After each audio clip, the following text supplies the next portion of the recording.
yes, I see the district development model being the way in which the water task team will operate in ensuring that we intervene in all these areas to ensure that people receive not only enough water in their areas, but also good quality drinkable water for people to use.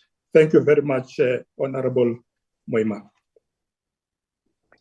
Thank you very much, Honorable Deputy President. We move to the next follow-up question from the Honorable Dr. Skrihokel.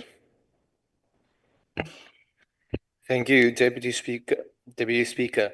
Deputy President, your predecessor, Mr. Didi Mabuza, visited Umfuleni local municipality following questions in this House to investigate the water issues. The result has been a Section 63 intervention by the National Department into the water and sanitation services in the municipality's competency. We also know that you have visited there to monitor the process. The results were initially pleasing, but the progress has all but stopped and the regression again has become evident. So my question, has your office continued to monitor this, or have you left it up to the department to manage it alone? Thank you. Thank you very much, Honorable Skrihokel. Deputy Minister, your response to that? Thank you very much, Honorable Chairperson. Yes, Honorable Member, after I was appointed as Deputy President, I followed up the work that was done by the former Deputy President Mabuza. I visited Mfuleni more than once, initially with Minister of Water. At the time, it was Minister Senzo Mtunu. We went to inspect the facilities there, the treatment plants, and you will recall that at the time people were complaining about this water, the sewer spillages in the various areas, particularly affecting households. We then decided that we will intervene. And at the time, Minister Mtunu then ensured that we upgrade the water treatment plants to ensure that it operates properly. So far, I know that the current Minister of Water and Sanitation, Honorable Penny Majodina, has also been to Gauteng a number of times. So we are monitoring that situation. If indeed there is deterioration, I will inform the Minister that we immediately focus once again in that area. But it is our approach with the water task team that we will visit these areas, particularly where there are water challenges. Thank you very much, Honorable Chairperson. Thank you very much, Honorable Deputy President. We now move on to the next follow-up question, and that's from the Honorable Suwisa. Thank you, Chair. Thank you, Deputy President. Deputy President, it is concerning to note how the ruling party has deliberately failed to prepare for water provision for our people despite years of warning. In Amajuba District Municipality, for example, the Brakfontein Reservoir has been under revamping since 2020, and yet to date, the reservoir is still only at 90% completion. Why is it that the reservoir has not been concluded in 5 years after the project was initiated? And why do the communities across provinces continue to face water crises when budgets are allocated year after year for the maintenance and creation of new water infrastructure? Thank you. Thank you, Honorable Suwisa. Honorable Deputy President, your response, please. Yes, thank you, Chairperson. Honorable Suwisa, yes, it is true that it has taken a bit of time to intervene in some of these areas, particularly because initially the approach was that municipalities themselves should take a responsibility to ensure that they deal with water infrastructure and so on. But we realize that a number of municipalities are actually struggling financially. As a result, a lot of water infrastructure in many areas have not been upgraded. And that leads to leakages and the loss of revenue, water. So what we have done now, if you'll recall that the president in the State of Nation address this year did indicate that we will be spending about 940 billion rand over the MTF, particularly to support water infrastructure and maintenance and operations in municipalities, particularly struggling municipalities. The metros themselves may have sufficient resources to do this work, but municipalities in rural areas do need the support of national government, and that's what we are going to be doing.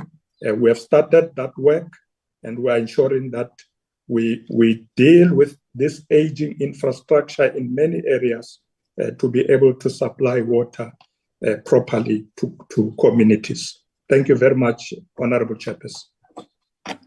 Thank you very much, Honorable Deputy President. We now move on to the next follow-up question, and that's from the Honorable Nzimande.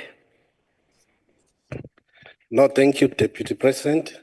Facts are showing growth in non-revenue water owing to infrastructure. One municipality, it is reported that 140,000 liters per day are lost, which translates to 480 million. I want just to ask the Deputy President, we have heard that he's just talking about the plans, they're still in the planning stage, that how does the government plan to ensure that the plans they have are sustainable and not just a temporal measure?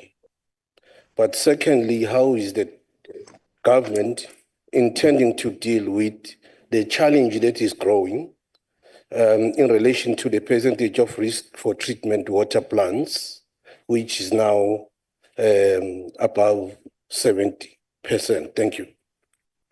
Thank you very much, Honorable Nzimande. Deputy President. Thank you, Honorable Chairperson. Honorable Nzimande, we are going to ensure that these plans are sustainable. You will recall that the President last year assented to the South African National Water Resources Infrastructure Agency. Now, this agency, it's intended to pull this work together nationally up to locals to ensure that we address the challenges of water in all the areas.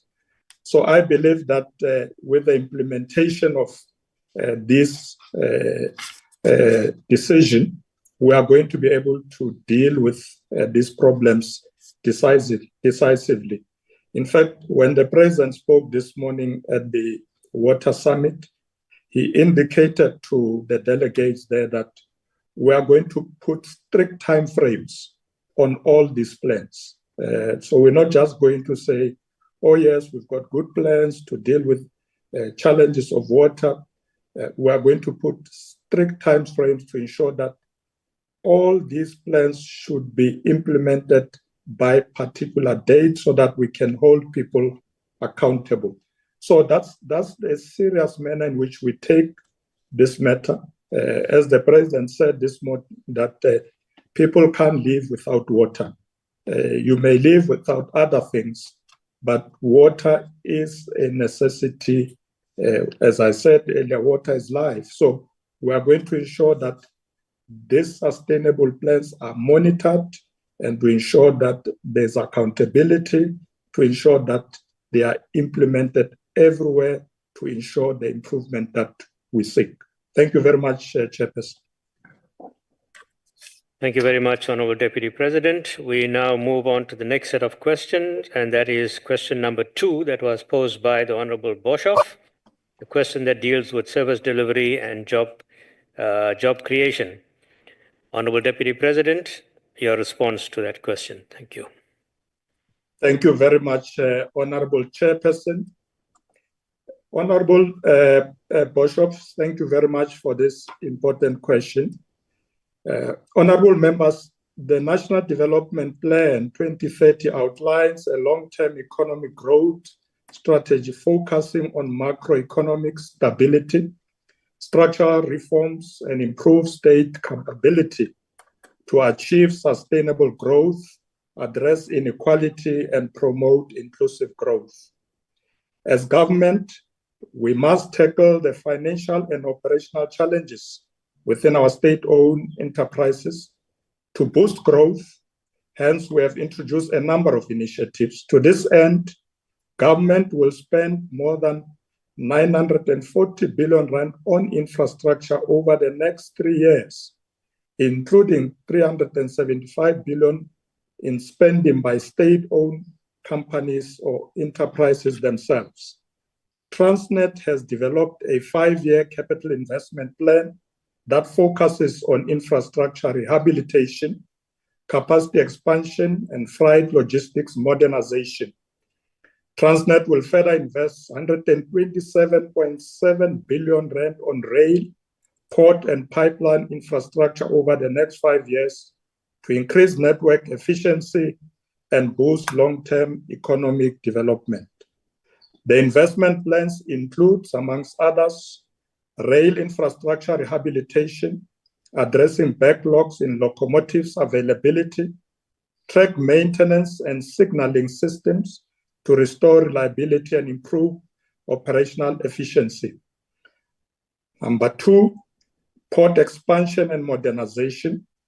The plan involves increasing container handling capacity at Durban, Ngqura, and Cape Town ports, upgrading bulk commodity terminals, purchasing and refurbishing equipment, and acquiring new tugs to enhance port efficiency.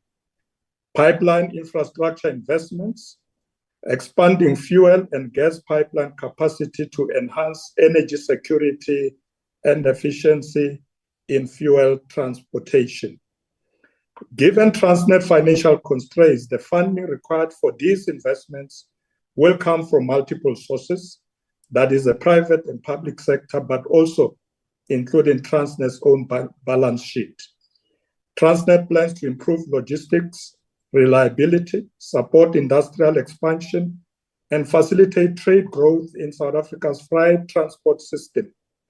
The country's infrastructure investment goals of 10% rely on successful mobilization of public and private sector capital. Chairperson, the network industries are critical for infrastructure development necessary for economic growth. Therefore, private sector participation in SOEs is key to enable access to capital and capacity required to expand infrastructure in South Africa. On the energy space, Eskom has been able to build more than 4,000 kilometers of transmission lines over the last 10 years. However, the unsuccessful allocation of 3,000 megawatts of wind capacity under bid window 6 has necessitated the expansion of the grid to connect renewable energy. The Eskom grid still needs to be expanded by more than 14,000 kilometers of lines by 2030.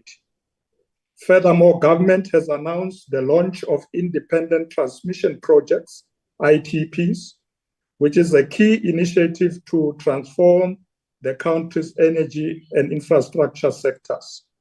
The ITP process aims to unlock substantial investments in transmission infrastructure, which is crucial for supporting economic growth, attracting private sector participation, and driving innovation in the energy sector.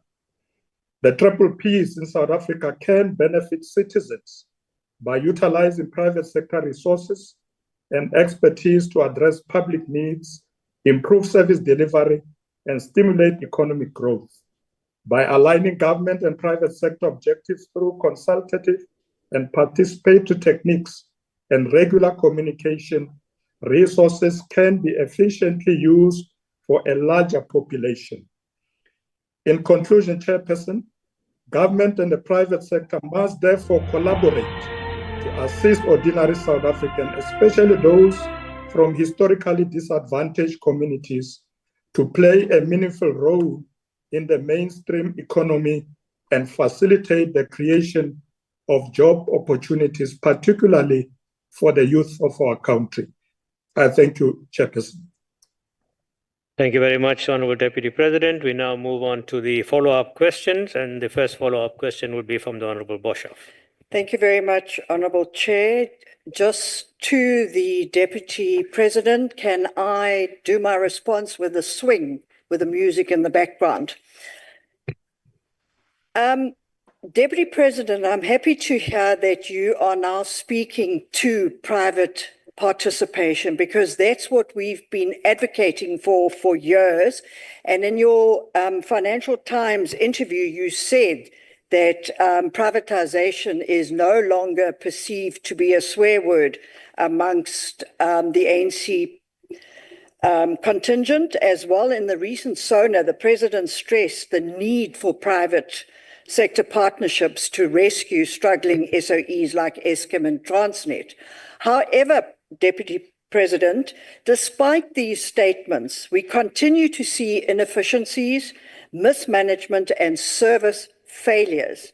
Given this reality, will you commit right here and now to a clear timeline for private sector participation in Eskom and Transnet?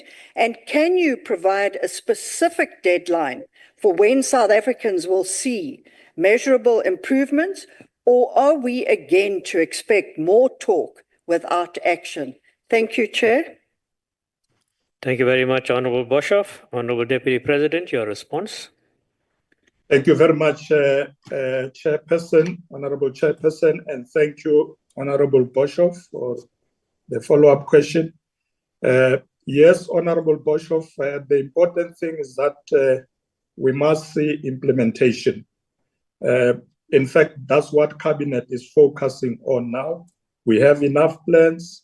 We must now focus on implementation. So the issues that I'm talking about now, about Eskom, Transnet, I'm talking about things that are already in the pipeline.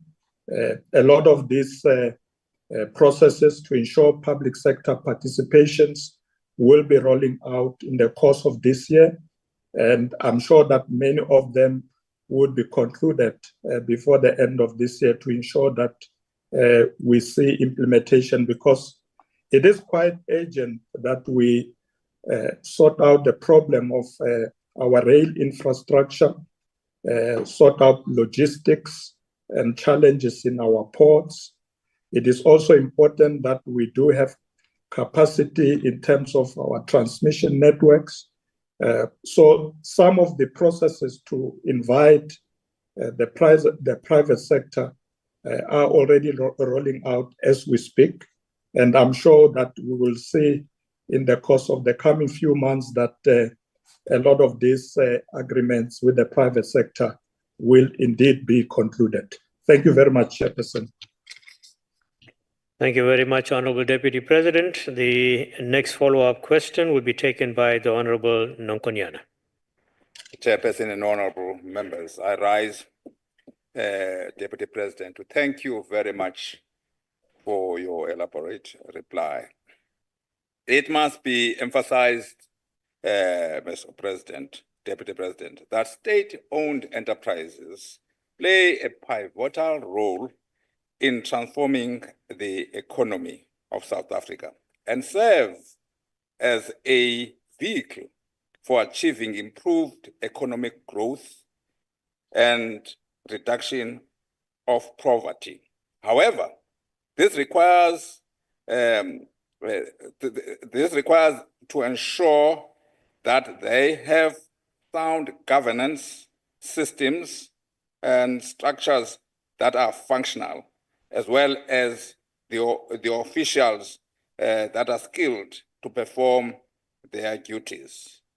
Now, Mr. President, arising Deputy President, arising from your question, can you assure us that the government, which is led by the African National Congress, will continue in its progressive task to make sure that the and everyone else make sure that the state-owned enterprises are actually in a position to deliver, so that our people can get jobs, and of course, our economy can grow, so that we can all live happy in South Africa. Thank you. Thank you very much, Honorable Nonkonyana. Honorable Deputy President, your response, please. Thank you, Honorable Chairperson. Thank you, Honorable Nonkonyan. Honorable Nonkonyan, you are quite correct. Our intervention in state-owned enterprises, amongst others, is to ensure that they should create jobs in our country. And for them to be able to do so, they must have sound governance structures. They should be managed properly. There shouldn't be corruption in our state-owned enterprises, and plans must be implemented. One of the things that has been done, Honorable Nkonyane, is to initiate the National State Enterprise Bill, which is currently being processed by Parliament. This bill is going to, amongst others, set up the State Asset Management Company, which is going to take the responsibility to coordinate and ensure that our SOEs in South Africa are operating on a sound basis, and that there's regular communication, and there will be accountability. So indeed, I can assure this House that these steps are going to be taken. I think as soon as this bill is processed through Parliament, we are now going to focus on implementation and ensure that this asset management company start with its responsibilities of coordinating all the state-owned enterprises to make sure that they are on sound footing, they operate properly, and also help us to create jobs in South Africa, which is one of the biggest challenges that we face currently. So I can't agree with you more that, in fact, that's exactly what we need to be doing, and we will do exactly that. Thank you very much, Honorable Chairperson. Thank you very much, Deputy President. We now move to the next follow-up question, and that's from the Honorable Kesa. Thank you very much, Deputy Chair of the NCOP. Deputy President, the fundamental principle of state-owned enterprises is that they must serve the people and the nation. State-owned enterprises in South Africa are essential for socio-economic development and financial sustainability of this country. However, what has been clear throughout the years is that corruption is detrimental to the SOEs itself. Moreover, the AG raised an alarm over Transnet's financial sustainability mounting liabilities, with staggering debt load of 137 billion, and annual service cost exceeding 14 billion. Reliance on debt, coupled with operational inefficiencies, raised serious concerns over its ability to maintain crucial infrastructure. In light of this, Deputy President, what measures will you put in place to ensure that there are structures of accountability to strengthen governance, oversight in place, including competent and ethical boards, and appointment based on merit in all SOEs? Thank you very much. Thank you very much, Honorable Kesa. Honorable Deputy President, your response, please. Thank you very much, Honorable Chairperson, and thank you very much to Honorable Chesa. The Cabinet has received the report from the Auditor General, and we've noted all the issues that the Auditor General raised with respect to challenges faced by our state-owned companies. there is a very rigorous process of appointing boards to state-owned enterprises, even with government departments. But with state-owned companies, we require a very rigorous process where these boards are interviewed. Members of these boards are properly interviewed, processed by ministers, supported by a panel of experts, and they are then submitted to cabinet for final approval.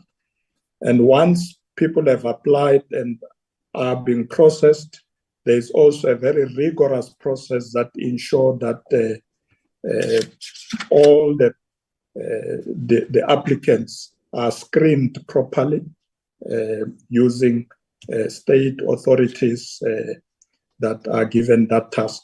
So we are just making sure that we appoint the right people to the boards, because I agree with you that we must ensure that these boards work effectively, help us to create employment for people in our communities, especially young people. So we are monitoring this process, as I said, and we are going to make sure that the right people with the requisite skills are appointed to any of the boards of our state-owned enterprises to be able to make them successful. Thank you very much, Honorable Chairperson. Thank you very much, Honorable Deputy President. We now move on to the next follow-up question that comes from the Honorable Vandenberg. Thank you, Chair. Today I get to ask a question to you, Deputy President, the one that I'm asked a lot, and that is, Deputy President, are you familiar with the dead horse theory? It states that if you ride a dead horse, it is probably best to dismount it. The post office is the best example of such a dead horse, being kept alive only by sentiment. Given our budget deficit challenges, is it not at least possible to lighten the economic load by at least putting that dead horse under the ground in order to save some of the other sick horses that are still in the herd? I thank you. Thank you very much, Honorable Member. Honorable President, Deputy President, your response, please. Thank you very much, Chairperson. Thank you to Honorable Vandenberg. Yes, the post office has not been doing well for a number of years now. So the Presidential Commission on State-Owned Enterprises has looked at all this number of state-owned enterprises. There are state-owned enterprises that may be matched with others to ensure efficiency. But before we can say it's a dead horse that must be put down, we just need to go through those reports properly, look at what the challenges are, particularly because, Honorable Vandenberg, you'll know that in rural areas, one of the institutions that really reaches out to the rural areas is the post office, where many institutions don't reach out. Even banks, you'll find the post office. So it is serving the poorest of the poor. So by the time we say, no, this mechanism of the post office is not working, we need to replace it with something that is workable, because otherwise we can create a gap where we close down an institution and there's a vacuum and people are not being served. And I'm particularly concerned that ordinary poor people in rural areas really rely on the post office to be able to receive services. And therefore, whatever will be done going forward must ensure that in the absence of that institution, there is an alternative that is going to perform those tasks to ensure that those people in rural areas in particular continue to be served in the absence of certain institutions. So we will analyze this properly, we'll look at it, and we'll make sure we take the right decision going forward. Thank you very much, Chairperson. Thank you very much, Honorable Deputy President. We now move on to the next question. That is question number 3 that was posed by the Honorable Medupe. That the question deals with disaster management plans. Honorable Deputy President, your response to that question, please. Thank you very much, Chairperson. Let me begin by appreciating this important question by Honorable Medupe. Honorable members, as a country, we face significant risks from climate change, including extreme temperature changes, increased rainfall, floods, and threats to biodiversity and water resources. These natural disasters call for the creation of a climate resilient and disaster management plans at all levels of government. Over the past few weeks, we have seen KwaZulu-Natal and Gauteng have been severely impacted by heavy rain or rainfall and flooding, causing significant damage to infrastructure, roads, households, and tragic loss of human life. While provincial and municipal disaster management teams continue to conduct rapid damage assessment to affected communities in order to determine the extent and magnitude of damages and further provide immediate relief to the needy, we have been advised that the KwaZulu-Natal provincial government has already initiated contingency plans to mitigate these and future disasters. These are driven by relevant line function departments in line with their different mandates. Government is also implementing strict measures to expedite the development of climate resilient and disaster management plans by municipalities, ensuring coordinated disaster response across all spheres of government. In this regard, the National Disaster Management Center, NDMC, develops, monitors, and regularly reviews disaster management plans in line with the Disaster Management Act of 2002.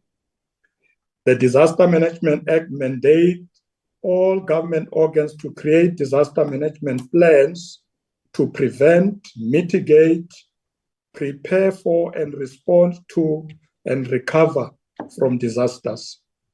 These plans outline investments in line with change adaptation, including ecosystem and community-based approaches.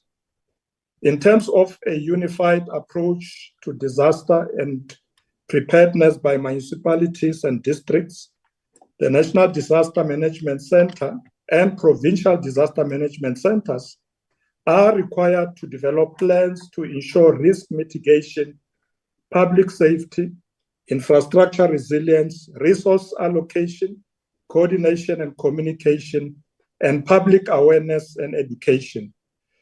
To date, a total of 175 management plans have been submitted to the National Disaster Management Center. We have also been advised that the KZN Provincial Disaster Management Center, PDMC, has provided technical support to 54 municipalities and 12 sector departments in KwaZulu-Natal to develop disaster management plans, thus ensuring coordinated planning and response to disasters. Chairperson, furthermore, the Department of Forestry, Fisheries and Environment is responsible for coordinating the creation of vulnerability assessment and climate change adaptation response plans for provincial and district municipalities. All 9 provinces and 44 district municipalities have already developed these plans, requiring resource mobilization from various sectors, including the South African Weather Service Forecast and the National Disaster Management Center's hazard profile. We encourage all organs of the state to develop these plans through engagement with all relevant stakeholders to align efforts and streamline responsibilities. In conclusion, Chairperson, however, these engagements must be supported by the development of memorandums of understanding to clarify the roles and responsibilities of the different arms of the states, departments at national, local, provincial, and local level. I thank you, Chairperson. Thank you very much, Honorable Deputy President. We move to the follow-up questions, and the first one will be from the Honorable Medupe. Thank you very much, Honorable Deputy Chair. Madume Motlatsa Tautona ya Naga. Honorable Deputy President, it is very clear that climate change is altering the face of disaster risk in our country, not only through increased weather-related risk and sea level and temperature rises, but also through increase in societal vulnerabilities. For example, from stresses on water availability, agriculture, and ecosystems. My question is whether government has looked at ways of using reviews of national disaster management framework to move towards risk reduction and align the Sindai framework for disaster risk reduction to improve our national capabilities, particularly those of the municipalities, to respond more effectively to disaster whilst also developing a national climate resilience and disaster management planning framework. So I move. Thank you very much, Honorable Member. Honorable Deputy President, your response, please. Thank you, Honorable Chairperson. Honorable Medupe for that question. Yes, indeed, in 2015, the Sendai framework for disaster risk reduction was established to help government to reevaluate and has enhanced global management strategies. Where we are now, Honorable Medupe, we have, as a South African government, implemented the Disaster Management Act, which has then allowed us to set up the National Disaster Management Center, the one I just spoke about, the NDMC. And we have now rolled out that to provinces where all provinces are required to have their provincial disaster management centers as well.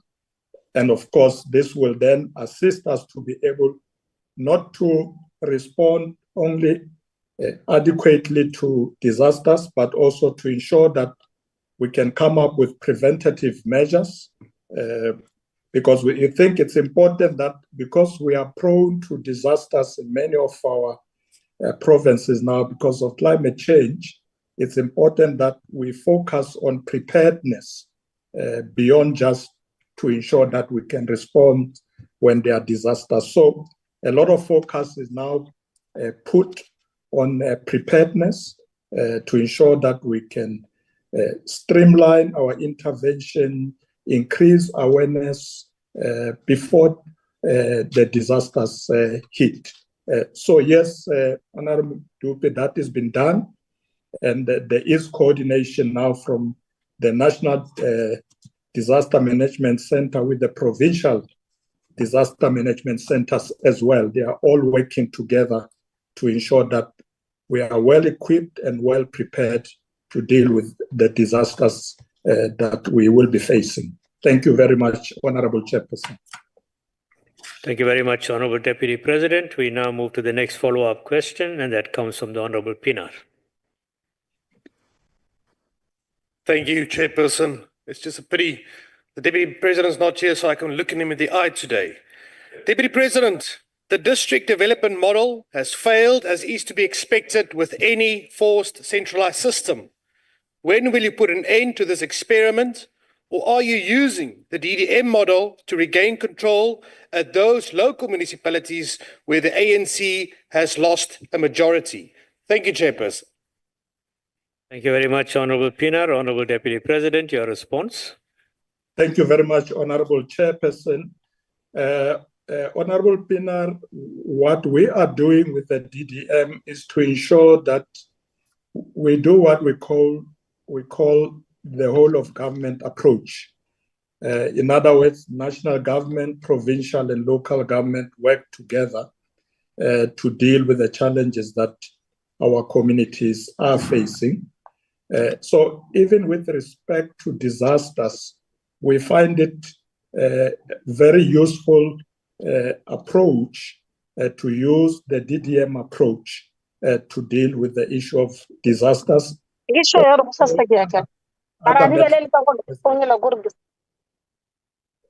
Somebody must mute.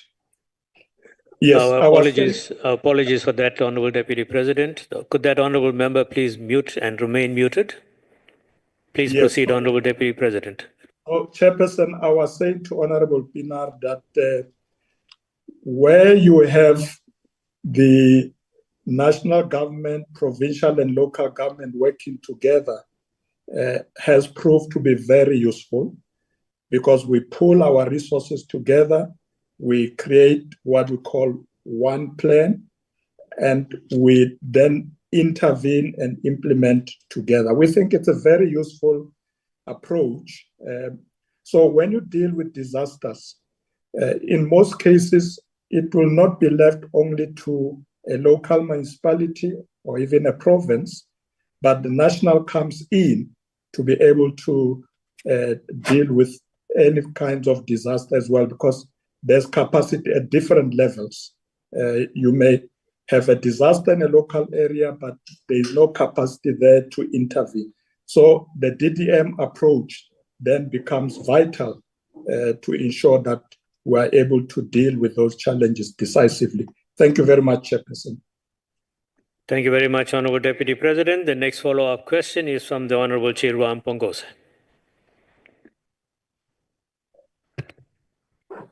Thank you so much.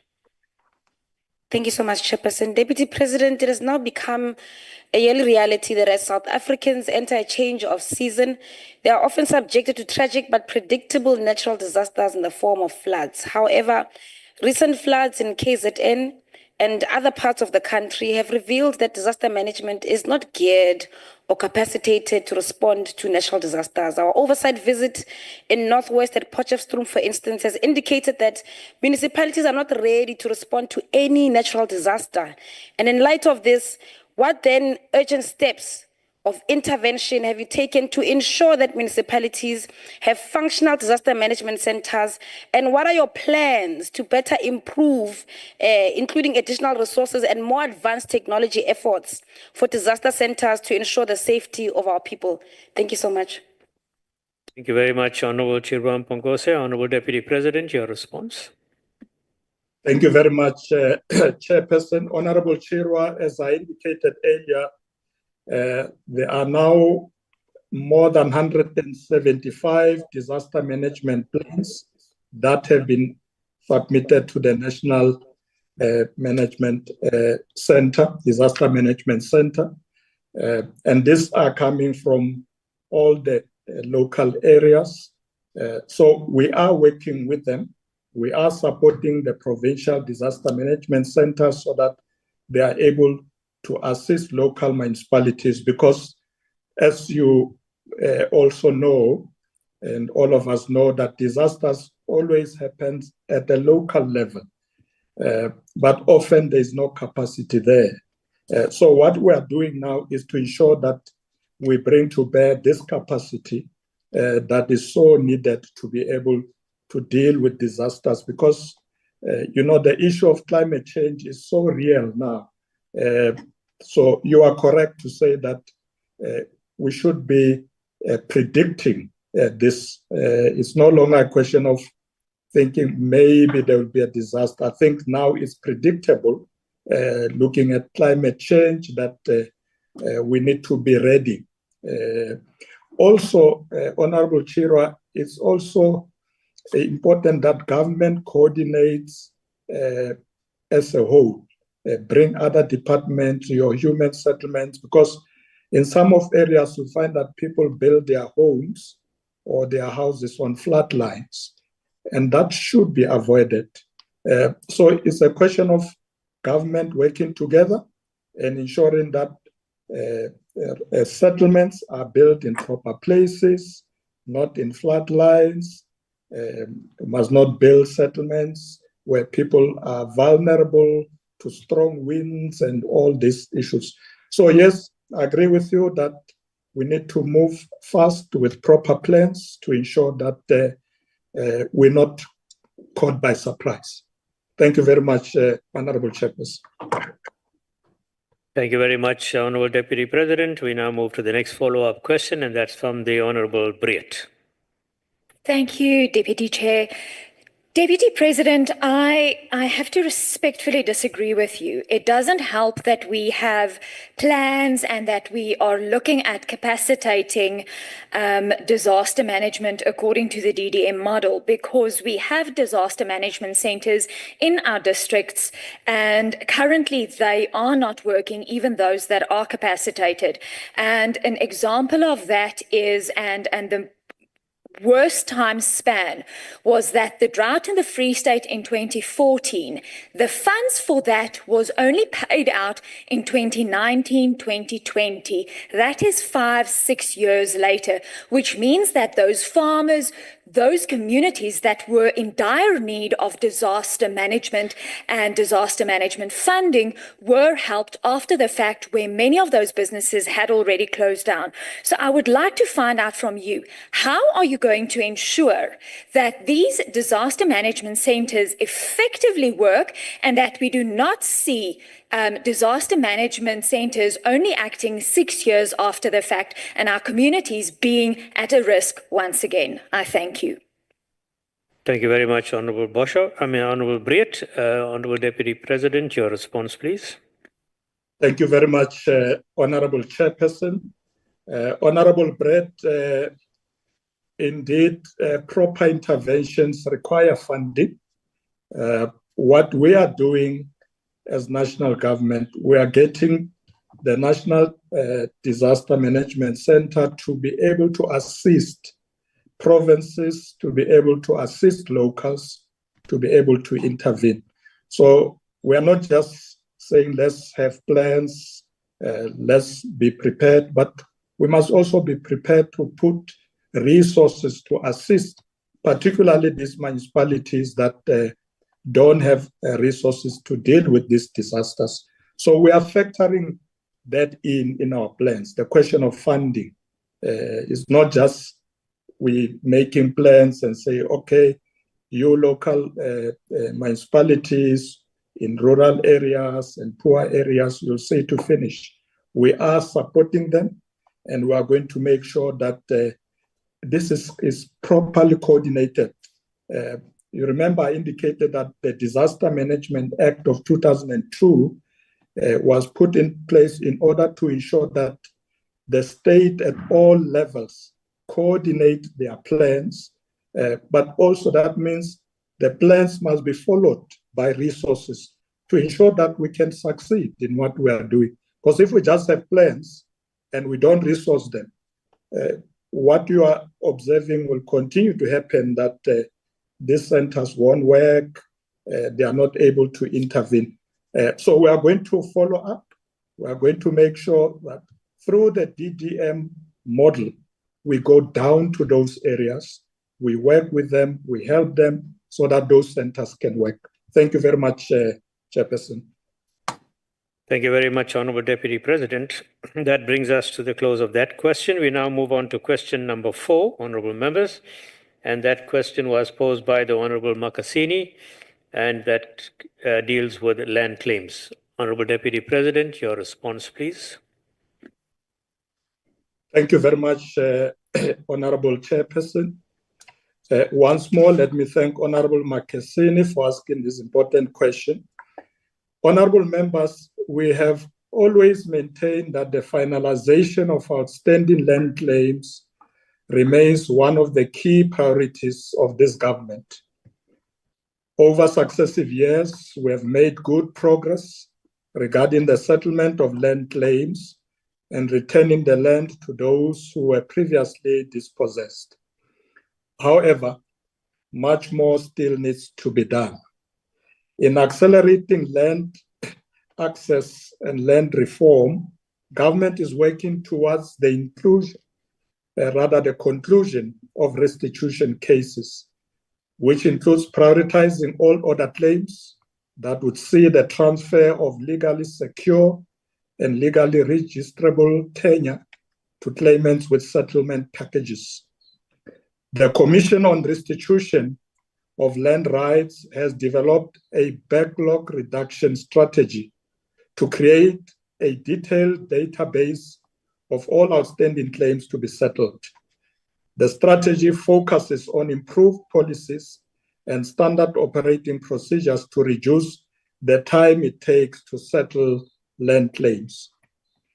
Following the Land Access Movement of South Africa judgment, LAMOSA, the Land Claims Court held that new order land claims are interdicted pending finalization of all order claims, or at least until new amended legislation has been enacted.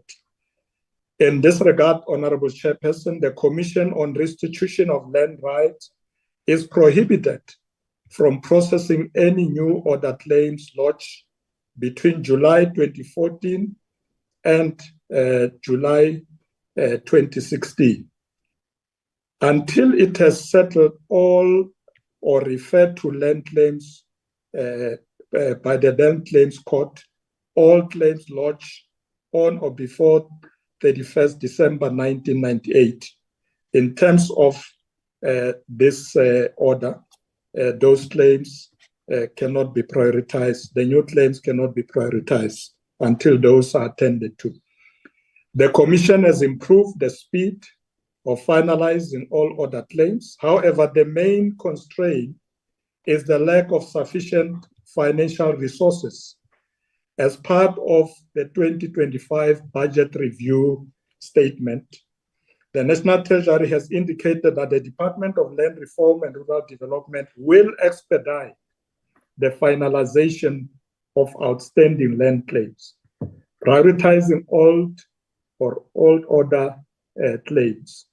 In terms of these projections, about 11.6 billion rand will be allocated over the medium term to settle about 844 land restitution claims, with another 3 billion rand earmarked to allocate another 138,000 hectares of land to people.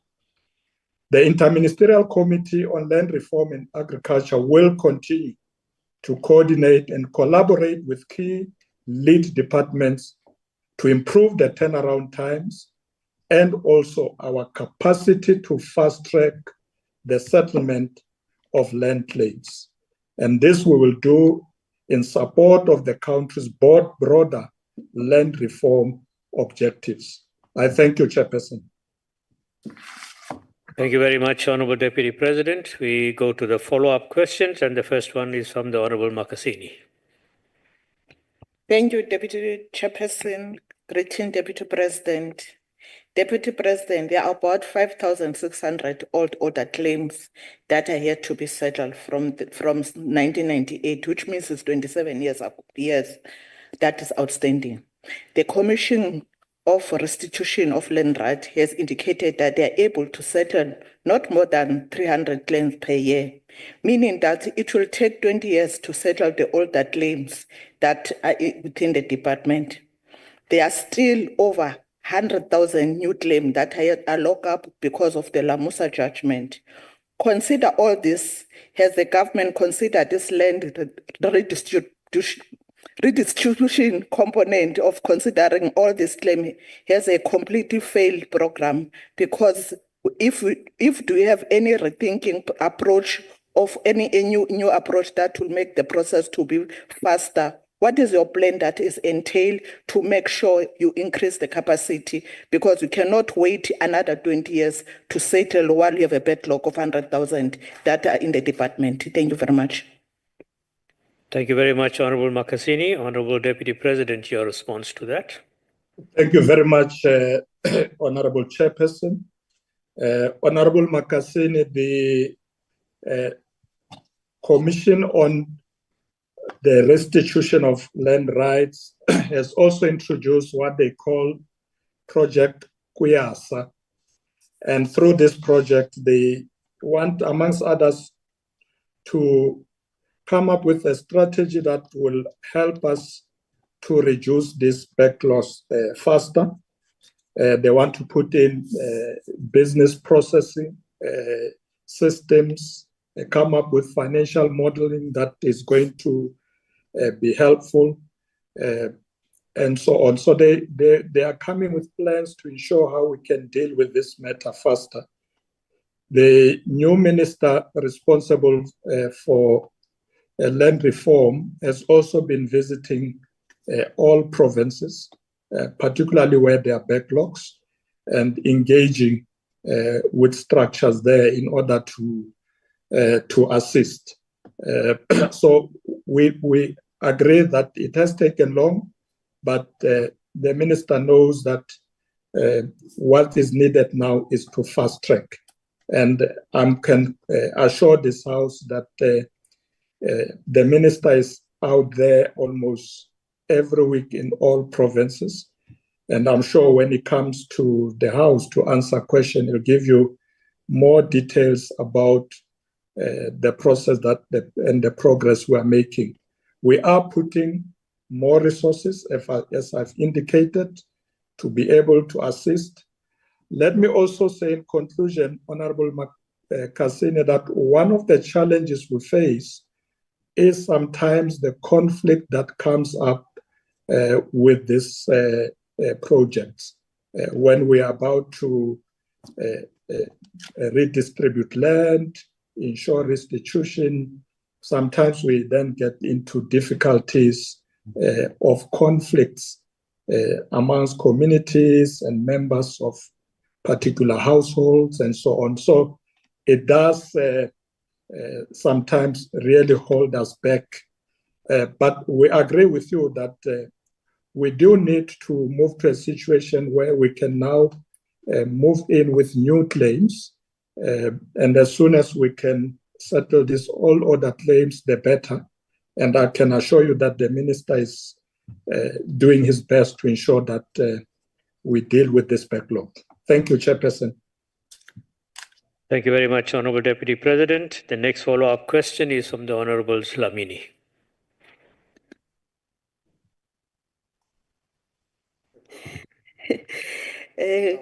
Good afternoon, Deputy President. Thank you, Honorable Chair, for giving me this opportunity. Ntate Mashatile, ra tseba hore issue ena land question e boima. Koloi ya teng ha e sale ema ka 1913. E theola batho ba batsho, e theola batho ba mmala, e theola makhwensane le merabe ye meng e nena le lefatshe. Mme hona jwale le kene le Ntate Ramaphosa le kentse gear 1, koloi ena ya land question e ya duma. Re kopa e accelerate e tsamaye, no reverse gear. Re a pele fela ka land question. Re ka morao re a tshietsa. Potso ya ka ntate ke hore whether the government has set a time frame for settling and addressing or finalizing all other claims of the land. The latter part of the question you have already answered. That is the only part that I'll request the Honorable President to respond to. Ke a leboha Ntate Mashatile. Thank you very much, Honorable Dlamini. Honorable Deputy President, your response to that question. Thank you very much, Honorable Chairperson. Honorable Dlamini, ke a leboga. Ne se ke bontshitse hore ba Commission on Restitution of Land Rights ba tlile ka project ba e bitsang Kuyasa ka mantswe a mang go ya khanya jwale. Project ena e tlo etsa hore ba lokise hore the old claims tsena backlog ena re e fedise ka bonako ba tla ka strategy seo le hore ba tle le di-system tse tlo di thusang le ga go na le tlhakatlhakanyo sometimes there are conflicts of beneficiaries. We can resolve them faster. But one of the things that we have done, as you also have alluded, that the president has now, put this into first gear. The Expropriation Act itself is going to help us to fast track the issue of land reform. I know that when the president signed this act into law, there were those who were saying, oh, now we want to grab land from, white farmers and other people who have had land before. What we are doing with the Expropriation Act is really to ensure redress, to ensure that those who were previously denied and land was taken away from them do have access to land in a legal manner. So there's no way you can have the law and the law allow you to grab land just haphazardly. This law is going to help us to ensure that we fast track land reform, but we do it within the parameters of the Constitution and the rule of law. Ke a leboga Honorable Dlamini gore koloi ga e duma ya tsamaya.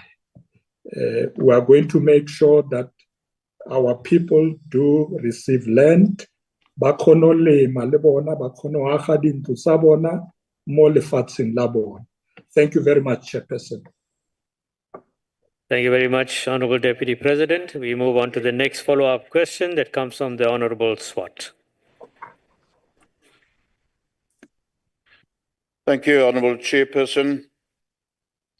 Honorable Deputy President, just before my question, I just want to, you've listened to all the questions and the challenges with outstanding land reform and claims. Then I'm just worried. Last week in the papers, in front page, it says that more than 800 farms, not 800 hectares, more than 800 farms laying fallow. There's nothing happening with that farms. Already went through the reform processes, but it's laying there fallow. Nothing is happening. My question to you, very softly, Mr. Deputy President, how will you ensure that land reform in the future benefit those who have the skills and the capacity to use the land productively rather than turning viable farmland into wasteland? And that has happened in many, many, many cases. Thank you, Deputy President. Thank you, Honorable Swart. Honorable Deputy President, your response to that? Thank you, Honorable Chairperson. Indeed, Honorable Swart, we don't want the land to lay fallow. I have seen myself traveling in some of the provinces, the same issue you're talking about. What we have decided to do, Honorable Swart, is that when we do land reform and we distribute land, we ensure land restitution, we need to ensure that the people who are settling on those land, particularly farming land, have the capacity to till the land. And now it has not always been the case in the past. But even where government has helped, sometimes you find that the associations that get established to manage these projects, they are then engulfed with conflict and so on. So we need to be alive to all these issues. So I'm happy that the Commission on Land Restitution is coming up with this project that is going to unblock all this. but in particular, the Ministry of Land Reform and the Ministry of Agriculture jointly need to be able to support these people because most of them will fall under the category of emerging farmers. If they don't have proper equipment and so on, they won't be able to utilize the land properly. But I agree with you that we should not allow land to lay fallow. Government must intervene quickly. We have noticed that some people who have applied for land, some of them really don't want to farm. Some people also have taken money instead of land. But those who want to farm, we're going to assist them to be able to farm. Because if we have farm land, arable land, it should not go to waste. So we will definitely, in the coming months, that's going to be the focus of the Minister of Land Reform to really ensure that this matter is addressed, that no land goes to waste. Thank you, Chairperson. Thank you, Honorable Deputy President. The next follow-up question is from the Honorable Peter. Thank you, Honorable Deputy Chair. Greetings to the President. Deputy President. Currently, my Deputy President, black farmers receive short, ineffective workshops rather than consistent practical training and technical guidance after claiming the land. For example, it was found that since 2006, the proactive land acquisition strategy has spent over 12 billion to acquire farms, yet 75% of these 397 out of 529 backed by 3.4 billion rand from the recapitalization and development program remains either subsistence-based or inactive. My Deputy President, what bold practical measures is the government taking to overhaul post-settlement supporting training? And what will these measures entail? And what is their progress, my Honorable Deputy President? Thank you. Thank you very much, Honorable Peter. Honorable Deputy President, your response, please. Thank you very much, Chairperson, and thank you, Honorable Peter. Yes, as I said earlier, we have realized as government that we need to increase support to ensure that people succeed in utilizing the land that is distributed to them. We've also seen some very interesting, successful models. I was in the Free State last month, and I visited farmers who are selling apples. And I realized that their model there is the emerging black farmers have partnered with white farmers who were there before with a lot of skills and so on. And their project is very successful because the emerging farmers have been trained, but they are equal partners in the project. So all of them are putting efforts there. And I must thank the Free State government for having assisted those projects. After they got a grant from the Free State government, they were so successful now that they were able to go to the IDC for a loan, which they have received.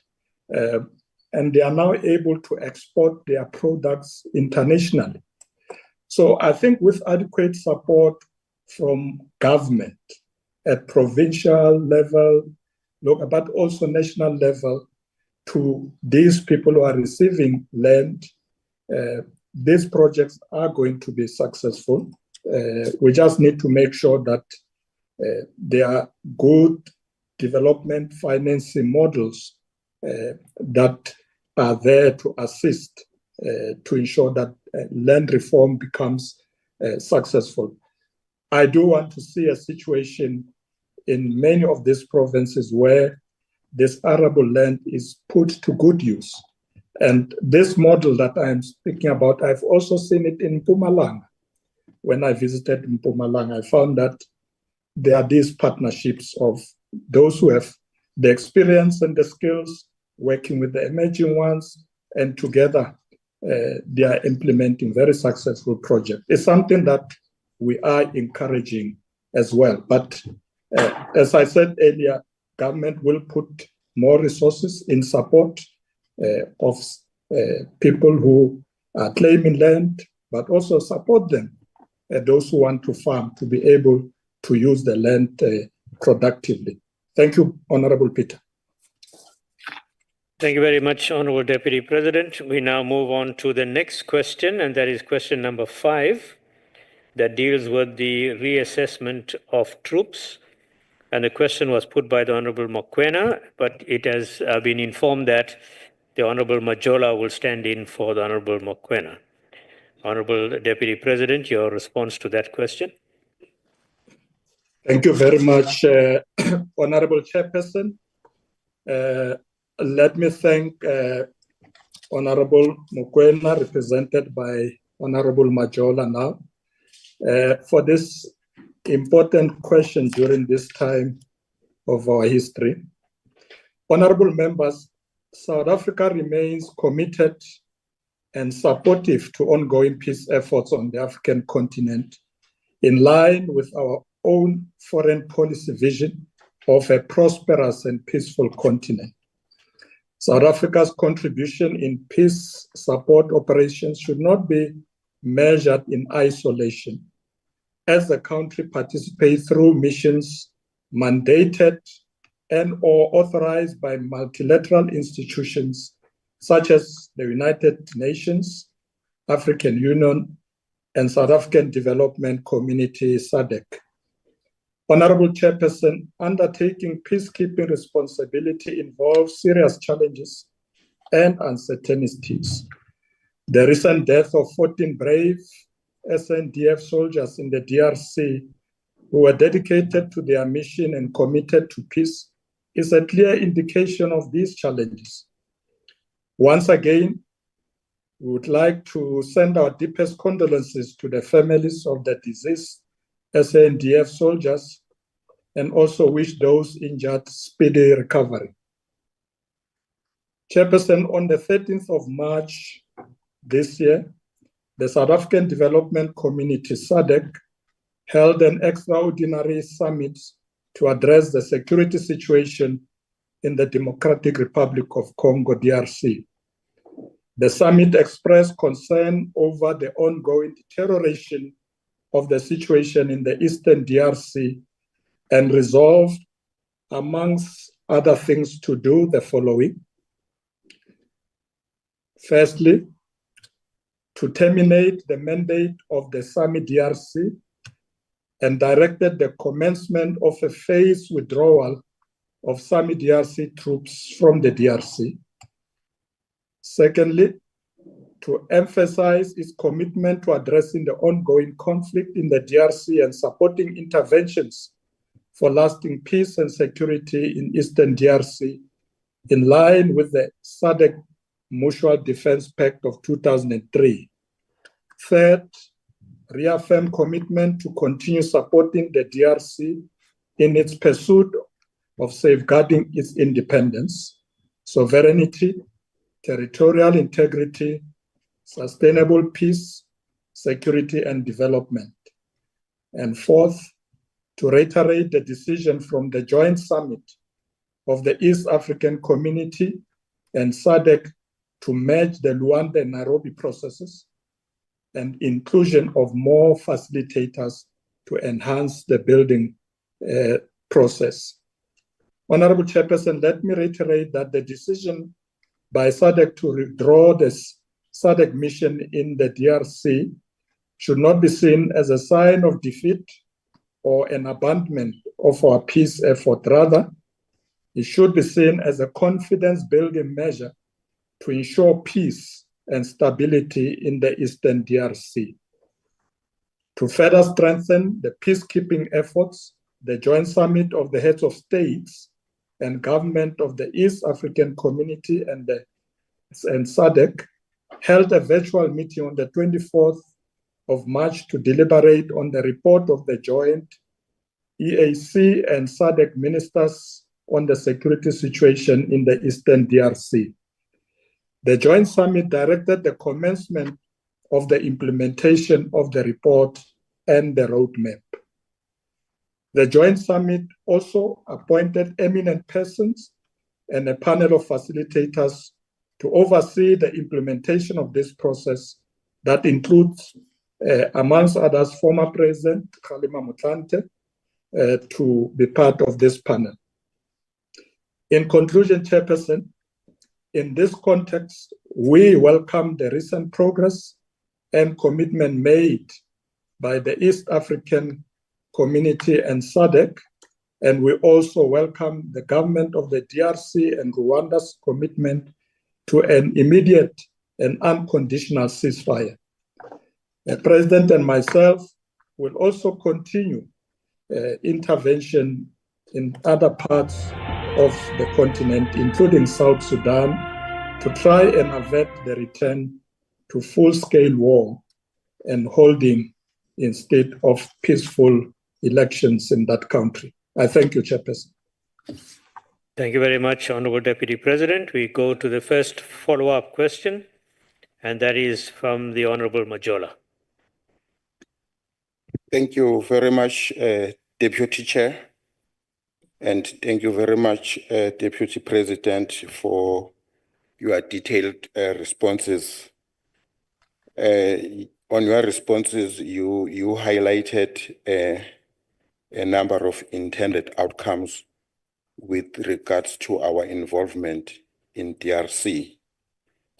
You further, on your responses, emphasize the support and the further commitment by the SADC. Deputy President, with regards to the resolution taken at the summit, the SADC summit, can you please provide us with the action plan by the government in terms of implementing the resolutions by the SADC summit in terms of addressing the recent, the recurring challenges with the measurable outcomes in peacekeeping operation in DRC? Thank you. And the timeframes, if you can, Deputy President. Thank you very much. Thank you very much, Honorable Majola. Honorable Deputy President, your response. Thank you very much.